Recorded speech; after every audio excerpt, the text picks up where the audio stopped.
থানাৰ ওচিয়ে মোলৈ এখন প্ৰেম পত্ৰ পঠিয়াইছিলে সেই প্ৰেম পত্ৰখন মই একচেপ্ট কৰিছোঁ আৰু তেওঁ প্ৰেম পত্ৰৰ উত্তৰ দিবলৈ মই এতিয়া দুলীয়াজান গৈ আছোঁ খুব সম্ভৱ মোক ৰাস্তাতে অসম আৰক্ষীয়ে গ্ৰেপ্তাৰ কৰিব গ্ৰেপ্তাৰ কৰাৰ পুৰা সম্ভাৱনা আছে মই জানোতো অসম আৰক্ষীৰ চৰিত্ৰ মই জানো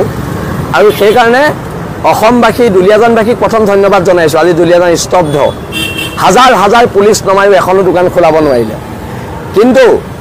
সেইজনীক গ্ৰেপ্তাৰ কৰিব লাগিব ফ্ৰী ভাত খুওৱাজনীক তাইক জেলৰ ফ্ৰী ভাত খুৱাব লাগিব